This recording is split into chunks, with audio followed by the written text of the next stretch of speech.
जीवन है पानी की बूंद, कब मिट जाए रे। जीवन है पानी की बूंद, कब मिट जाए रे। होनी अनहोनी हो, होनी अनहोनी, कब क्या घट जाए रे।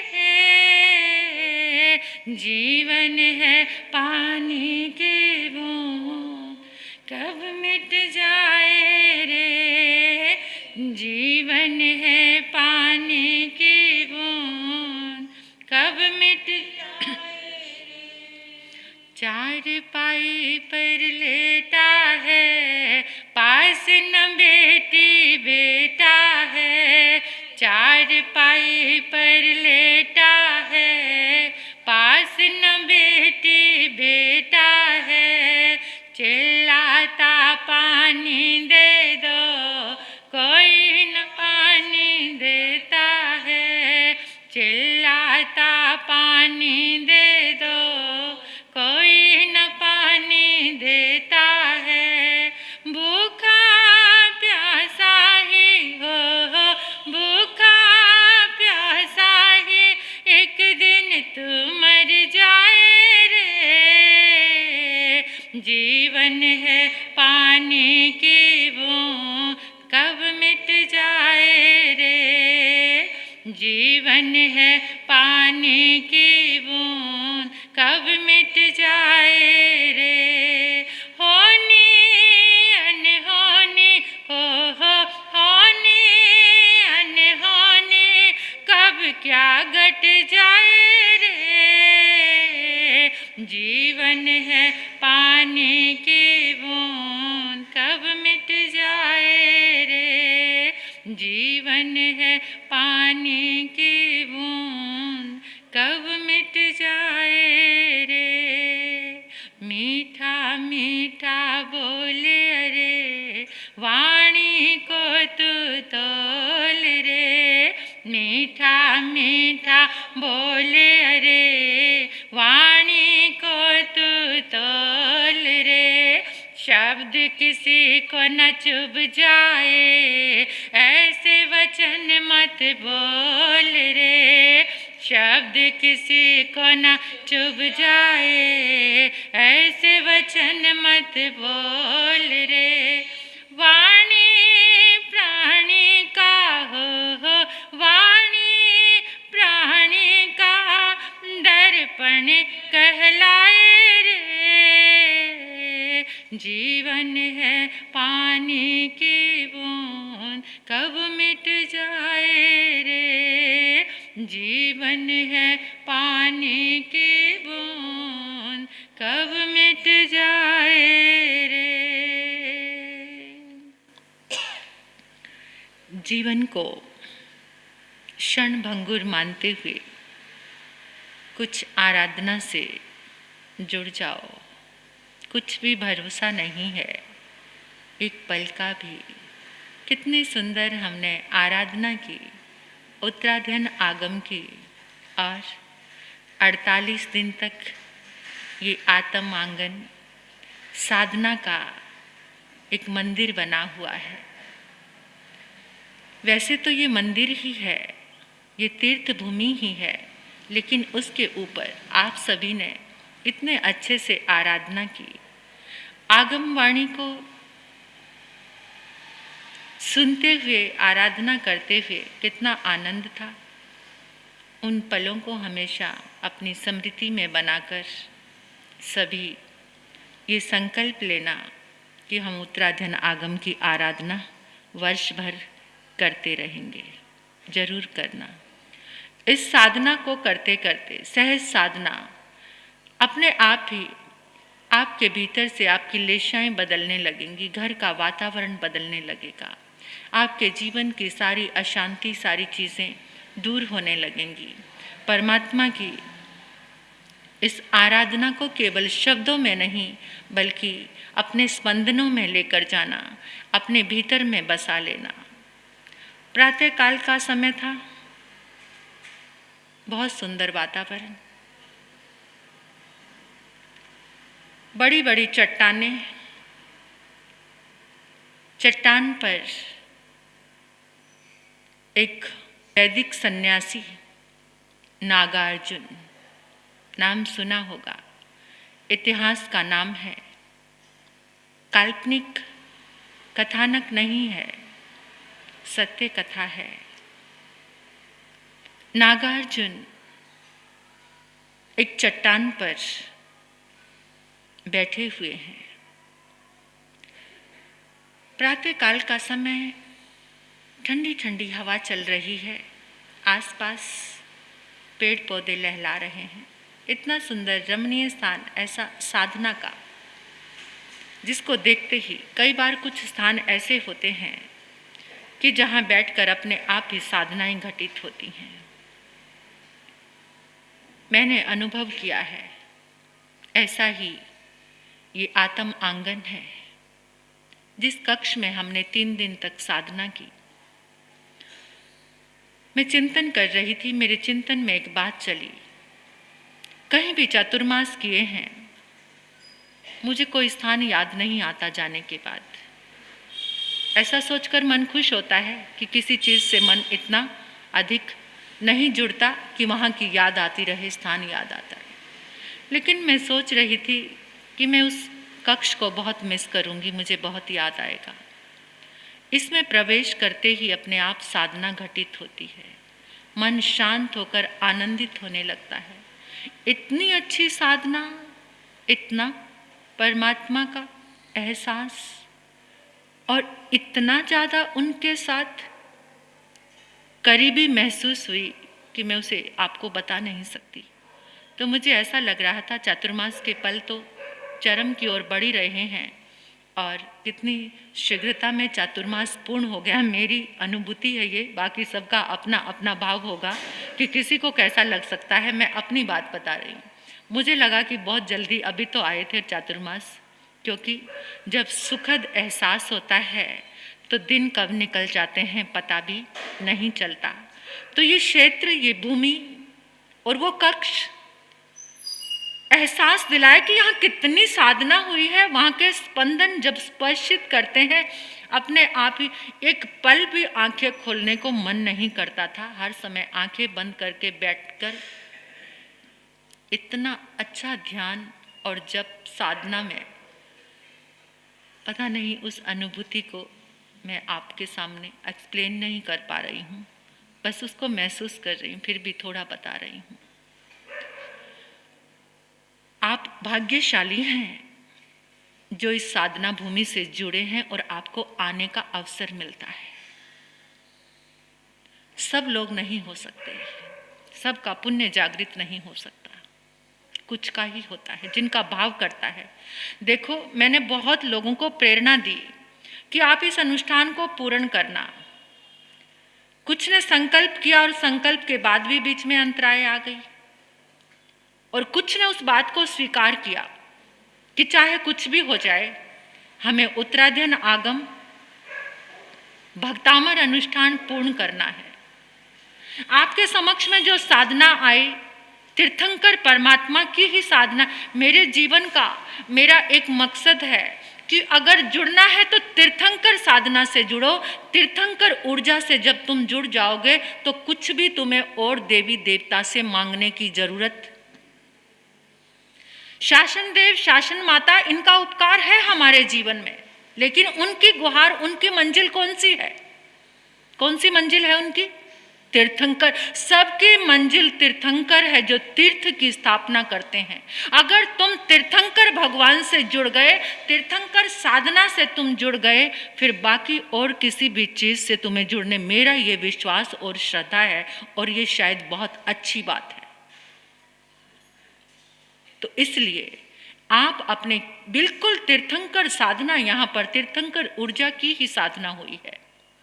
तो उन दिनों में अगर ये मन में भाव आप भालो तो अभी भी ये तीर्थंकर के इतने बड़े आराधक पुजारी आचार्य आत्माराम जी महाराज साहब, श्रमण श्री फूलचंद जी महाराज साहब और भोले बाबा रतन मुनि जी, कहने को जिस कुल पे तुम मान करते हो वो जैन कुल में उनका जन्म नहीं हुआ था। क्या सौगात दी उन्होंने? तुम तो भटके रहते हो इधर उधर, थाली के बैंगन की तरह, इधर देखा उधर लुढ़क गए। उधर उन गुरुओं को देखो जिन्होंने कहाँ जन्म लिया, उनके तो रोम रोम में फिर मंदिर ये चीजें बसनी चाहिए थी, लेकिन उनके रोम रोम में तीर्थंकर बसते थे। तभी तो भेद विज्ञान दृष्टि हो पाई उनकी, तभी तो उन्होंने अपनी आत्मा और देह को अलग किया। आचार्य श्री आत्माराम जी महाराज, उन्होंने उस भेद विज्ञान को अलग करके तभी तो उन्होंने बिना किसी एनेस्थीसिया के ऑपरेशन करा लिया। ऐसे गजब के साधक, ऐसे महापुरुष, उनको देखकर अपने जीवन को फोकस करना शुरू करो कि भटकना नहीं, अटकना नहीं, उलझना नहीं। अगर साधना करनी है तो कोई तीर्थंकर परमात्मा की ऊर्जा से जुड़ जाना। लेकिन क्या करें, चकाचौंध की दुनिया लुभाती है। फूलों की आरती, दिए, सुगंधित चीज़ें इंसान को आकर्षित करती हैं, और कोरी तीर्थंकर की साधना ऊर्जा वो समझने में थोड़ा समय लगता है। बाकी जो चकाचौंध परोसी हुई है वो समझ आती है, लेकिन वो ऊर्जा जहाँ आत्मा की साधना मिलती है वो कल्याणकारी है, मंगलकारी है, वो भाव में तुमसे दूर होने वाली नहीं है। तो ऐसी साधना से तुम जुड़ जाना। ऐसी भूमि है, मैं कहती हूँ यहाँ कोई संत ना भी हो, साध्वी ना भी हो, तब भी तुम इस मंदिर में आओ। ये मंदिर है, बहुत बड़ा कल्याण का मंदिर है, कल्याण का, सुख का मंदिर है, उत्सव का मंदिर है। इस मंदिर में निरंतर आने की प्रतिज्ञा करना, और कभी अपने घर से बेचैन होते हो ना, तो यहाँ परम शांति के पलों में आकर सामायिक करो। यहाँ पर कम से कम ये जो आपने अपने मंडल बनाए हैं, मंडल का एक डंडा है, हाँ उसमें अटेंडेंस ये होनी चाहिए, तो आप आकर यहाँ पर कुछ कर लेते हैं। कुछ अपने मन से भी तो करो, अपनी परम शांति के लिए भी तो करो, अपनी आराधना और भक्ति के लिए भी तो करो कुछ आकर के, कि मैंने भक्ति करनी है आकर यहाँ पर, और यहाँ पर आकर आपने सामायिक कर ली। इस आत्म कक्ष में सामायिक करो, इस प्रांगण में बैठकर सामायिक करो। कितना आनंद आता है इस भक्ति में बैठकर। तो मैंने कहाँ से शुरू किया था, वो प्यारा सा मैं वातावरण कह रही थी। दर्व, क्षेत्र, काल और भाव कितना हमारे जीवन में मोस्ट इम्पोर्टेंट है। समय अनुकूल हो, काल द्रव्य अच्छा हो, क्षेत्र कल्याणकारी हो, तो वहां पर क्या होता है, मन को परम शांति मिलती है। ऐसा ही ये क्षेत्र है। तो वो नागार्जुन बैठे हुए थे, इतने में क्या देखते हैं कि इतनी भीड़ उमड़ती और उनके आगे से बाहर निकल गई। उन्होंने सोचा आज इतनी भीड़ एकदम, पूछा क्या बात है किसी से। कहते वो ना नगरी के बाहर एक बहुत बड़ा उद्यान है, वहां पर आचार्य, जैन आचार्य पादलिप्त पधारे हैं, और सब उनके वचन, उनकी वाणी सुनने और उनका दर्शन करने जा रहे हैं। एकदम नागार्जुन ने सुना, उछल कर खड़े हो गए। अरे पादलिप्त, पादलिप्त, पादलिप्त मेरे बचपन का दोस्त, मेरा यार, मेरा मित्र पादलिप्त आया है। शिष्य अपने गुरु की ऐसी खुशी को देखकर आसपास आ गए। गुरुजी क्या हो गया, कोई सिद्धि हो गई है क्या, इतने खुश हो गए। अरे मेरे लंगोटिया यार, मेरे बचपन का इकट्ठे खेला करते थे, लेकिन प्रारब्धवश मैं तो वैदिक सन्यासी बन गया और वो जैन साधु बन गया। लेकिन आज अचानक इत्तेफाक है कि दोनों एक ही नगरी में, दोनों का मुझे मिलने तो बाद में जाना है, पहले उनको अपनी उपलब्धियों का एहसास कराना है। नागार्जुन ने 12 वर्ष तक साधना करके एक दिव्य रसायन बनाया था। वो रसायन था कि एक बूंद अगर 1.25 मन लोहे पर गिर जाए तो वो सोना बन जाए। 12 वर्ष की साधना करके उन्होंने एक दिव्य रसायन बनाया कि 1.25 मन लोहे पर एक बूंद छिटक दो, उस बूंद के अंदर इतनी वाइब्रेशन, इतनी ताकत कि पूरा का पूरा 1.25 मन लोहा एकदम सोना बन जाएगा। तो उन्होंने एक कमंडल उस दिव्य रसायन से भरा और अपने शिष्यों को कहा कि जाओ बेटा और मेरे मित्र से मिलकर आओ और ये भेंट उनको दे देना, उपहार दे देना। ये शिष्य ने कहा जी गुरुजी। 2 शिष्य चले और चल पड़े। वहाँ तो इतनी भीड़, इतना जन सैलाब। अब वो भी बैठे हैं। जिस समय जन सैलाब हटा, प्रवचन पूरा हुआ, लोग अपने अपने घर को चले गए और वो दोनों शिष्य जाकर उनके चरणों में खड़े होकर प्रणाम किया, अभिवादन किया और उन्होंने कहा कि आपके बचपन के मित्र नागार्जुन के शिष्य हैं हम। हमारे गुरुदेव ने आपके लिए ये उपहार भेजा है। ये दिव्य रसायन से भरा हुआ एक कमंडल है। अगर इसको 1.25 मन लोहे पर डाल दिया जाए तो वो सोना हो जाएगा। आचार्य पादलिप्त मुस्कुराते हुए उठे और कहने लगे, इतनी बड़ी उपलब्धि, ओ मेरे बचपन का मित्र नागार्जुन, उसने इतनी बड़ी उपलब्धि हासिल की। 12 वर्ष की साधना के बाद ये दिव्य रसायन कमंडल पकड़ा, पास ही मिट्टी थी और मिट्टी में सारा डाल दिया। जैसे ही मिट्टी में डाला, दोनों शिष्यों की हालत, इतना क्रोध आया, अरे ये मूर्ख, इसको आचार्य बना दिया।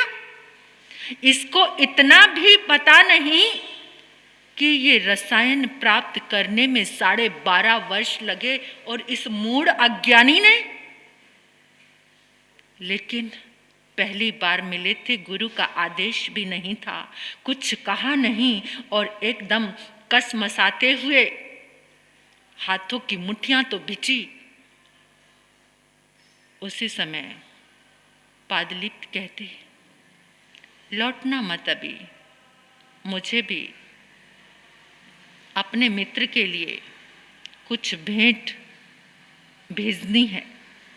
अंदर गए, एक कांच की शीशी में अपना ही पेशाब मूत्र निकाला और कांच की शीशी में भर दिया। कांच की शीशी में भरकर उनको कहा कि मेरे मित्र के लिए ये मेरा पेशाब है, इसको भेंट दे देना।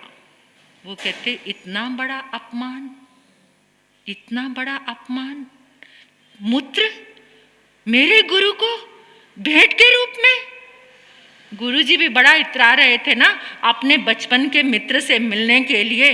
अब उनकी भी सारी बुद्धि अपने आप ही स्वस्थ हो जाएगी कि ये मित्र कैसे हैं। कहते हैं, ज्ञानी से ज्ञानी मिले, करे ज्ञान की बात, और मूर्ख से मूर्ख मिले, दे गुस्सा दे लात। जहाँ 2 अच्छे व्यक्ति मिलते हैं, ज्ञान का वार्तालाप, वो सोचकर तो यही आए थे कि 2 ज्ञानियों का संगम हम देखेंगे, लेकिन यहाँ तो इतना मूर्खपना, इतनी मूढ़ता, हमारे गुरु का इतना बड़ा अपमान। और उसी समय उन्होंने वो शीशी तो पकड़ ली और ना कोई अभिवादन किया। सोचते जा रहे हैं, ऊंची दुकान फीके पकवान, ऊंची दुकान फीके पकवान, नाम तो इतना था, पूरी नगरी सैलाब उमड़ा हुआ था, लेकिन असलियत किसी को पता नहीं कि ये कितना मूढ़ व्यक्ति है। ना इसे किसी की साधना का सत्कार करना आता है। आ गए चलते हुए, रास्ता भी बड़ी मुश्किल से, इतना उतावलापन था, जल्दी पहुंचे, सारा किस्सा हाल सुनाए। एकदम नागार्जुन मुस्कुराते हुए, मेरे मित्र से मिलकर आ गए, कैसे हैं वो? मेरी भेंट लेकर बड़े खुश हुए होंगे। खाक गुरुदेव, खाक है आपके मित्र। क्या हुआ? अरे वो मूढ़ व्यक्ति आपके सारे दिव्य रसायन को पहली बार तो उसने मिट्टी में मिला दिया, तब भी हम चुप रहे, और उसके बाद आपको भेंट में पता क्या दिया? लो, ये उसका मूत्र है, और आपके लिए ये भेंट में दिया है। छी! वहां हम कुछ बोले नहीं, आपकी आज्ञा नहीं थी, पहली बार ही मिले थे, लेकिन उस अपमान को लेकर हम चुप नहीं बैठेंगे। अब हमें आज्ञा दो, अब जाकर हम उसको बताकर आएंगे। नागार्जुन को भी इतना क्रोध आया, वो जो कांच की शीशी हाथ में पकड़ी और इतनी जोर से चट्टान पर देकर मारी। जैसे ही वो शीशी फूटी, चट्टान में आग लग गई। चट्टान में आग लग गई। सब देख रहे हैं ये क्या हो गया। जैसे ही आग शांत हुई, सारी चट्टान सोने की बन गई। पूरी की पूरी चट्टान सोने की बन गई। नागार्जुन देख रहे हैं। नागार्जुन को समझते देर न लगी। ये गजब की साधना। उसी समय अपने शिष्यों को छोड़कर नागार्जुन दौड़ पड़े। दौड़े दौड़े पादलिप्त के पास आए। मन में भाव पहले तो गले से मिलने का था, लेकिन अब आके चरण पकड़ लिए। आके चरण पकड़ लिए, अपना माथा टिका दिया। ऐसी साधना कहाँ से प्राप्त की कि आपका मूत्र भी उस दिव्य रसायन से बढ़कर हो गया। पादलिप्त कहने लगे, ये प्रदर्शन में करना नहीं चाहता था, लेकिन तूने जिंदगी के 12.5 वर्ष नष्ट कर दिए एक दिव्य रसायन बनाने के लिए। उन 12 वर्षों में इतनी साधना हो सकती थी, इतना आत्मा के करीब पहुंच सकते थे, इतना परमात्मा को अपने भीतर में प्रकट कर सकते थे। आत्मा तुम्हारी जिस एकाग्रता से तुमने उस साधना को किया, ये दिव्य रसायन प्राप्त करने के लिए, अगर तुम इतनी साधना इस आत्मा की जागृति के लिए करते, तो आज तुम्हारी आत्मा कुंदन बनी होती, परमात्मा बने होते। ये तुम्हें दिखाना नहीं चाहता था, लेकिन बचपन का एक स्नेह के वो सूत्र याद आ गए और सोचा, मेरे मित्र को भ्रमित मार्ग से सम्यक मार्ग पर लाना मेरा धर्म है। ये क्या है? इतिहास कहता है, उसी समय नागार्जुन ने वैदिक आमना को छोड़कर जैन शासन की शरण ली और वो जैन मुनि बन गए। ऐसी साधना कब प्रकट होती है जीवन में? ऐसी साधना तभी आती है सहज भाव से जीवन चलता रहे। साधक को पता नहीं चलता कि उसके भीतर कुछ आया है। आपने अभी उत्तराधन आगम और निरंतर आप सुनते आते हैं, परमात्मा प्रभु महावीर के अंत्यवासी गौतम परमात्मा के पास कितना बड़ा अहंकार लेकर आए थे। वो पता है आपको? पता है? जिस समय भगवान को कैवल्य हुआ तो उनकी पहली देशना क्या गई थी? खाली गई थी। क्यों? कोई भी सुनने वाला? ये आश्चर्यकारी घटना है। तीर्थंकर की देशना कभी खाली नहीं जाती। 10 प्रकार के जो आश्चर्यकारी घटनाएं हुई हैं, उसमें एक आश्चर्य ये भी है। तो उस समय परमात्मा का वो कैवल्य का उत्सव मनाने के लिए जब देवता प्रभु के चरणों में जा रहे थे, उधर से इंद्रभूति भी क्या कर रहे थे? यज्ञ कर रहे थे। और जब देखा, ओ इतने देवी देवता आकर्षित होकर मेरे यज्ञ में आ रहे हैं, और वो कहाँ चले गए? सारे ऊपर से निकल गए। पता किया, ये देवी देवता भी आजकल इनका दिमाग को क्या हो गया है, ये भ्रमित हो गए हैं। यज्ञ यहाँ पर हो रहा है, पूजा अनुष्ठान यहाँ हो रहे हैं, और ये किधर चल पड़े? पता चला कि महावीर एक योगी है जिसको केवल ज्ञान हुआ है, और उसका उत्सव मनाने के लिए उस समय इंद्रभूति सोचने लगे, जरूर कोई बहुत बड़ा माया जाल फैलाने वाला मायावी होगा जिसने सारे देवी देवताओं को काबू में कर लिया। मैं जाता हूं अभी, मेरे जैसा प्रकांड विद्वान, चारों वेदों का उपनिषदों का ज्ञाता, मैं देखता हूं कौन सा महावीर इतना बड़ा अहंकार लेकर के देवी देवताओं की अकल को मैं ठिकाने लगाऊंगा।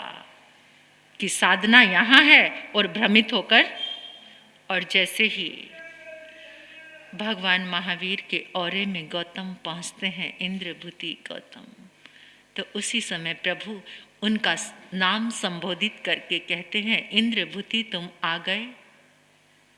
और इंद्रभूति को फिर अहंकार आ गया, देखा मेरा नाम तो ये मायावी भी जानता है, ये इंद्र जाल फैलाने वाला, इसको भी मेरा नाम पता है।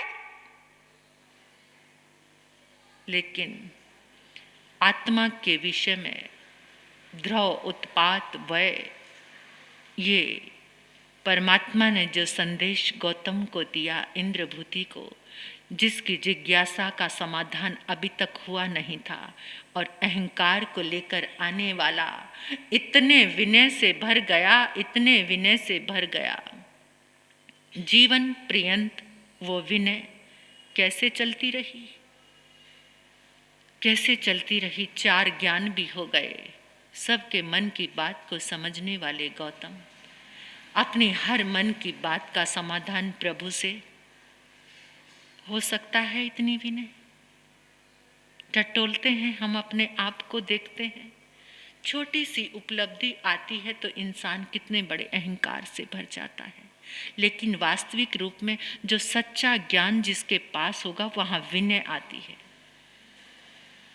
विनय ददाति विद्याम, जो विनय है वो विद्या की देने वाली है, और जो विद्या है उससे विनय संपन्न होती है। कहने का मतलब उस विनय के भाव से गौतम के पास कौन सी लब्धि, जब सहज तप शुरू हो जाता है। सहज तप, बेले बेले पारना तो चल ही रहा था, लेकिन सबसे बड़ी उपलब्धि थी विनय भावों की, जिसके कारण कितनी लब्धियां हैं पता है आपको? हाँ, 28 लब्धियों में एक लब्धि का नाम अक्षीण महानस। कौन सी लब्धि? अक्षीण महानस लब्धि गौतम स्वामी के पास थी। कितनी लब्धियां थी, उसमें एक विशेष लब्धि ये थी अक्षीण महानस, कि हर चीज अक्षय रूप धारण कर लेती थी, क्षय नहीं होती थी। आज सब जगह जब धर्म स्थानों में भोजन बनाया जाता है तो उसको क्या बोलते हैं? गौतम। क्यों बोलते हैं? क्यों बोलते हैं? क्योंकि गौतम स्वामी लब्धि संपन्न, उनके नाम से वो प्रसादी कभी भी खत्म नहीं होती, कम नहीं पड़ती। आप अपने घर में रसोई में आज से कहा करो, जब रसोई बनाने चलते हो, मैं गौतम प्रसादी बना रही हूँ। ये सोचा कभी? नहीं, अब से सोच लेना, मैं गौतम प्रसादी। 3 बार ये थोट, ये भाव अपने भोजन में डालना, और वो गौतम प्रसादी, गौतम के नाम की जो प्रसादी, वो आपके घर के लोग खाएंगे तो क्या हो जाएंगे? धन्य धन्य, वो धन्य धन्य हो जाएंगे। ऐसे गौतम स्वामी सहज, जब साधक किसी को पता नहीं चलता, लेकिन हमारी आंखें चकाचौंध को ढूंढती हैं। एक व्यक्ति सालों से वर्षी तप कर रहा हो, ध्यान साधना कर रहा हो, आपकी इस धर्म सभा में प्रवेश कर जाए, आप उसे जानते नहीं हैं। अक्सर इस बात को मैं दोहराती हूँ। वो आकर पीछे बैठा है, क्या आपका ध्यान, क्योंकि उसकी काया कृश है, उसके तन पर पूरे अच्छे वस्त्र, सुटिड बुटिड नहीं है, वो समाइक की ड्रेस में आकर बेचारा पीछे बैठा है। आप क्या करेंगे उसको देखकर? और एक व्यक्ति बड़ा सुटिड बुटिड, मोटा सा सोने का कड़ा, पूरे हाथों में हीरे की अंगूठियाँ, मोटी सी सोने की चेन, दोनों में से आगे किसको लाओगे? बता दो। हाँ, किसको? सुटिड बुटिड हर सभाओं में। रामचंद्र कह गए सिया से, ऐसा कलयुग आएगा, हंस चुगेगा दाना दुन का, कौआ मोती खाएगा। रामचंद्र कह गए सिया से, ऐसा कलयुग आएगा, हंस चुगेगा दाना दुन का, कौआ मोती खाएगा। कितनी सत्य है ये बात, है ना। तो हमारी जो नज़र है आज किसको पहचानती हैं? हमारी नज़र भी नहीं भाई, आजकल तो साधु संतों की नज़र भी ऐसी। बेचारे साधारण लोग दीदार को तरस जाते हैं, लेकिन कोई बात नहीं, अपनी भावना लेकर संत के दरबार में आना कि मैंने तो औरे में प्रवेश कर ही लिया, मैंने तो भावों से वंदन कर ही लिया, मेरे भाव तो मेरे साथ हैं, अपने भावों को खराब मत होने देना। सामने वाला जो दे रहा है कोई बात नहीं, अपनी भावना से किसने पाया? किसने पाया? द्रोणाचार्य से किसने पाया? एकलव्य ठुकरा दिया था, द्रोणाचार्य ने तो उसको छोड़ दिया था, लेकिन एकलव्य ने वो पा लिया। अर्जुन से भी आगे ये भावनाओं से प्राप्त किया जाता है। इसलिए अपने भावों को दूषित होने से, मैं कहने का मतलब ये था मेरा कि आज हमारी जो नज़रें वो चकाचौंध को पसंद करती हैं, भीड़ वहीं पर भागती है, भीड़ भी वहीं पर भागती है, और जहाँ कुछ सत्य बट रहा हो उसे लेने वाले तो बहुत कम लोग दुनिया में रह गए हैं। तो जहाँ पर सहज नागार्जुन और पादलिप्त सहज तप करते करते हमारे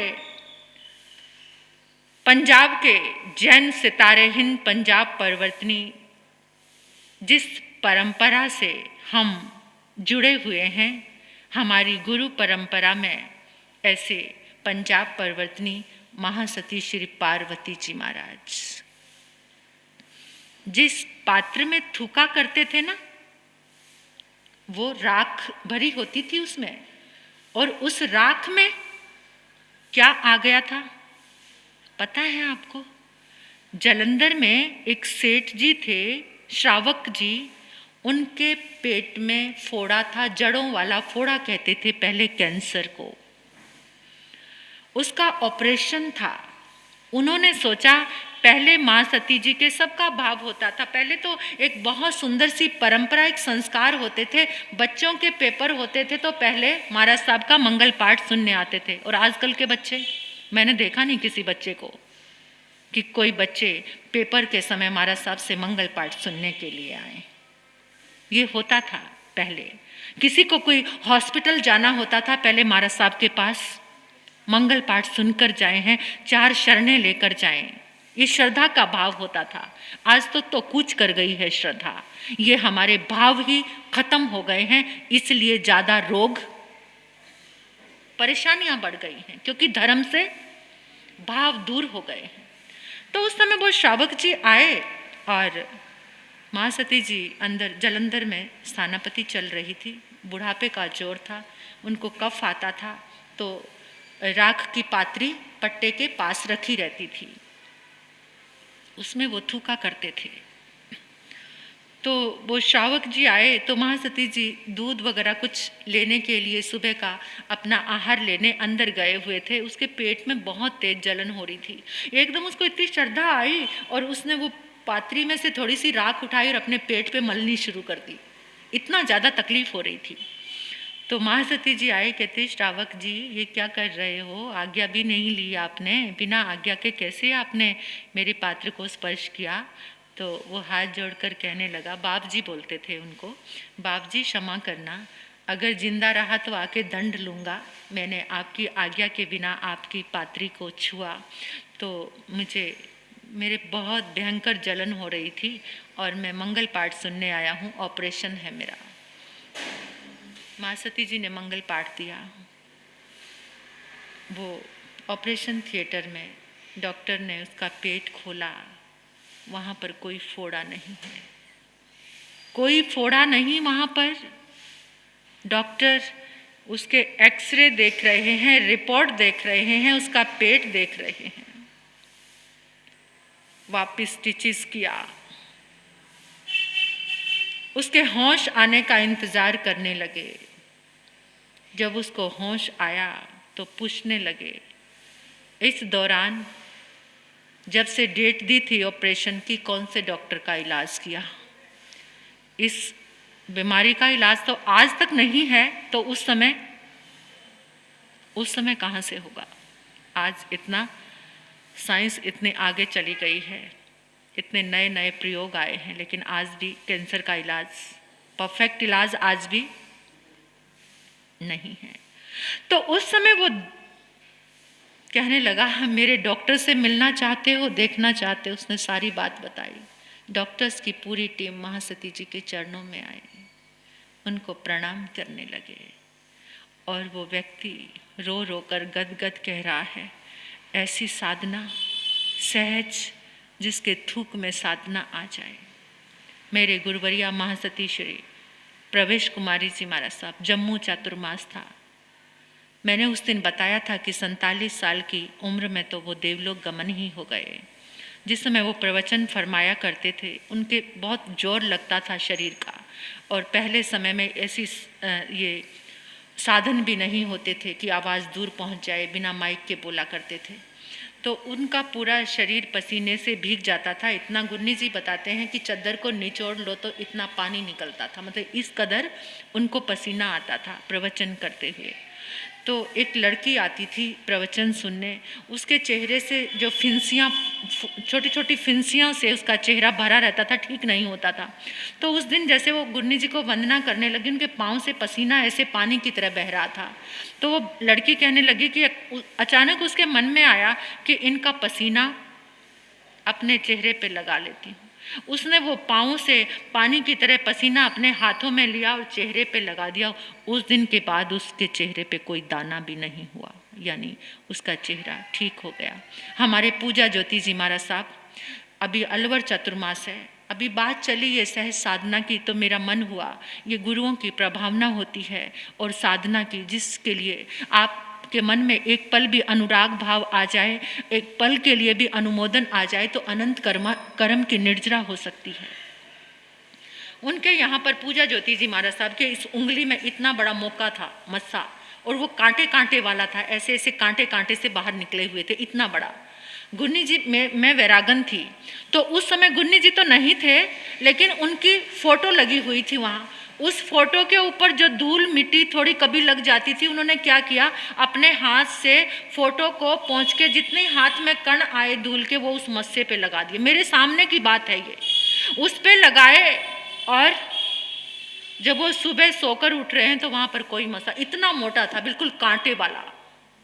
उनके फोटो की मिट्टी वो लगाई, और उनका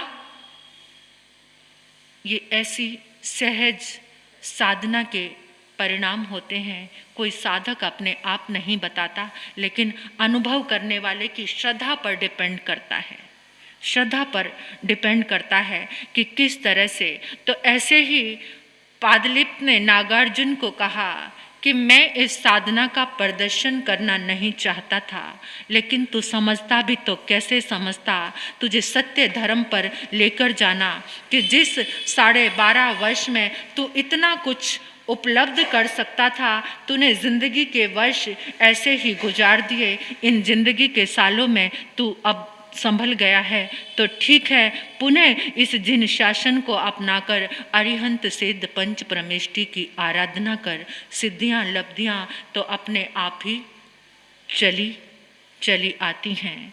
तो इसलिए जिंदगी में एक बात का हमेशा ख्याल रखना कि जो भी आप सहज साधना आपको उपलब्ध हो रही है, बाहर की चकाचौंध से बचकर तीर्थंकर साधना से जुड़ जाना। तीर्थंकर आराधना से जुड़ने वाले की अपने आप ही झोलियां भर जाती हैं। बस सुबह उठते हो जब, मैं अक्सर प्रवचन में ये बात का जिक्र करती हूँ, और निरंतर 48 दिन आपको साधना कराई तो क्या बोलते थे कि हे अरिहंत परमात्मा, इस ब्रह्मांड में इन 10 दिशाओं में जितने आपके शुक्ल ध्यान में शरीर के शुभ पुद्गल फैले हैं, हम उनका आलंबन लेते हैं। आपके पुण्य का इतना सा बोल दिया करो, प्रभु आपके पुण्य का आलंबन लेकर मैं ये कार्य, इतना सा बोलने में आपका कितना जोर लग रहा है। तीर्थंकर आलंबन कि प्रभु आपके अनंत पुण्य का इस ब्रह्मांड में, इस धरती पर, इन 10 दिशाओं में आज भी तीर्थंकर भगवान की ऊर्जा, कल बताया था ना कि प्रभु का निर्वाण हुआ तो उनका ये औदारिक शरीर क्या हुआ, क्या हुआ? कपूर की तरह सारी ऊर्जा उनकी सारे दिशाओं में फैल गई।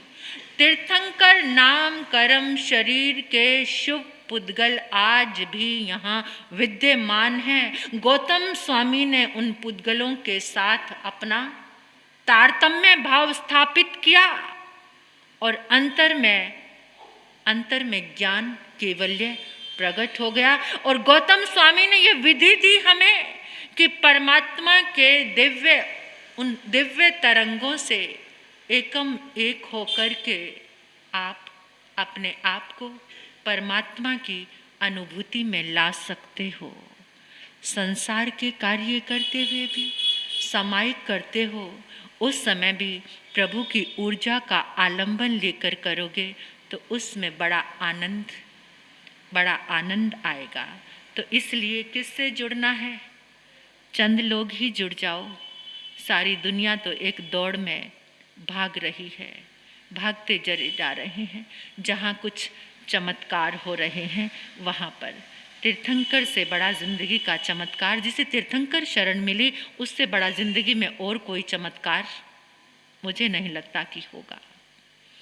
बस एक बात का स्मरण रखना, जब तुम तीर्थंकर आराधना करते हो, ठीक है, शासन देव, शासन माता का नाम लो, कोई बात नहीं कि आप धर्म के रक्षक देव हैं, हमारी क्या करो, धर्म के मार्ग पर हमारी मदद करो। और जब तुम तीर्थंकर आराधना करते हो, वो देवी देवता अत्यधिक प्रसन्न होते हैं, अत्यधिक। अपनी पूजा से इतने प्रसन्न नहीं होते। जब तुम जैसे पार्श्वनाथ भगवान की पूजा करते हो तो पद्मावती माता अपने आप ही प्रसन्न हो जाती है, धर्मेंद्र देव अपने आप ही प्रसन्न हो जाते हैं। जब हम आदिनाथ भगवान की ये आराधना चल रही थी तो चक्रेश्वरी माता तो बाग बाग हो रही होगी, मेरे प्रभु की इतनी आराधना। तो ऐसे प्रभु की आराधना करने वालों के वो देवी देवता सब अपने आप ही सहायक और बन जाते हैं। और क्या करना है सहायता के लिए? अपने आप ही तुम्हारे भाग्य को संवारने वाले हैं, पुण्य उदयमान करने वाले हैं तीर्थंकर ऊर्जा। बस उसका आलंबन लेकर काम करते चले जाओ, अपने आप ही सब काम होते चले जाएंगे। समय की सुई भी औरों को भी प्रेरणा देना कि ये जो हमने मुद्रा की क्लास शुरू की है 10-15 मिनट की सुबह की, तो जो भी आएंगे करेंगे, इस मुद्रा ज्ञान को भी थोड़ा सीख लेना। अनेकों तरह की बीमारियों का इसमें इलाज आएगा, अनेकों तरह का ट्रीटमेंट केवल ऊर्जा के द्वारा आप कर पाओगे। अब कुछ सूचनाएं, एक तो आप आई-मिल की पर्ची जिन्होंने नहीं ली है वो ले जाना, और श्रद्धा भावना के साथ, क्योंकि उस दिन वैसे भी चातुर्मास पूर्णा होती है, तो चातुर्मास के लिए ये भेंट, और मेरे जन्मदिन के लिए गुन्नी जी महाराज साहब ने कहा है ये गिफ्ट आप मुझे दे देना। इधर से हमारे आई-मिल तब की आराधना में आज के जो आई-मिल हैं, कल भाई दूज है। कल एक सुंदर इतिहास आपको पता चलेगा कि भाई दूज जिन शासन में कैसे मनी, कैसे, और एक अद्भुत घटना भी आपको सुनने को मिलेगी। आपने भगवान महावीर का ये अनुष्ठान उत्तराध्ययन का पूरा किया। 9 मल देश के राजा थे, 9 लच देश के राजा थे। नंदीवर्धन कहीं भी नहीं थे, नंदीवर्धन का जिक्र नहीं आया। परमात्मा के बड़े भाई नंदीवर्धन, क्या हुआ उनको? वो क्यों नहीं आए? कहाँ पर आए? कब?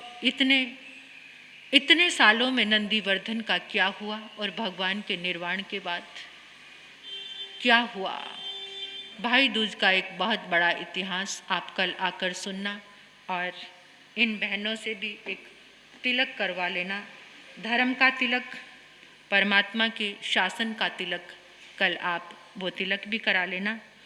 तो आज 26 तारीख, आज के आइम्बिल वीणा जी धर्मपत्नी रूपेंद्र जैन सुंदर नगर, सोनू जी धर्मपत्नी प्रवीण जी, राहुल भाई इनका नाम लिखा हुआ है। चौथा आइम्बिल नीरू जैन धर्मपत्नी संजीव जी।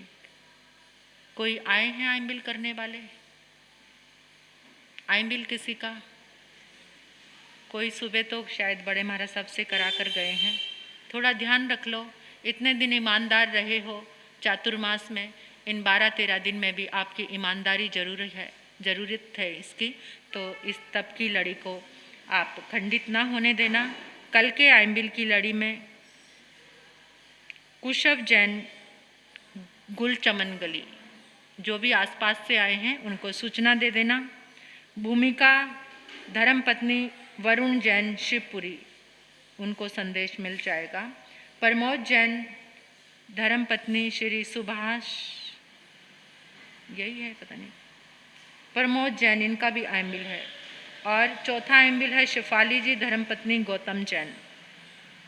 ये ध्यान रखना, आपका आइम्बिल है कल का? हाँ आपका है, ध्यान रख लेना। अभी कुछ सूचनाएं भैया?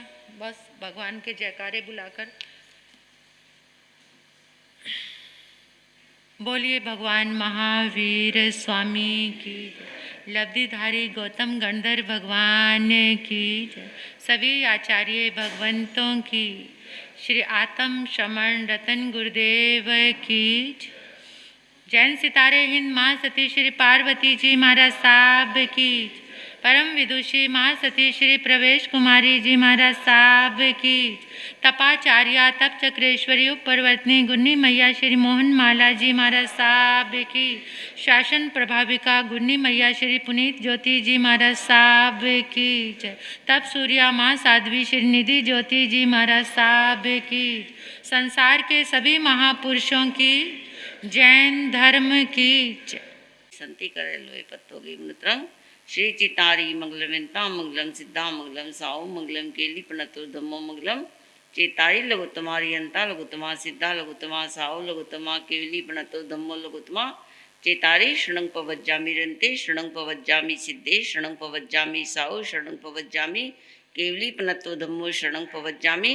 पहला शरणा अरिहंत का, दूजा सिद्ध भगवान, तीजा शरण धर्म का, चौथा सान्नी ग्रंथ। ये चार शरण दुख हरण जगत में, और न शरणा कोई होगा।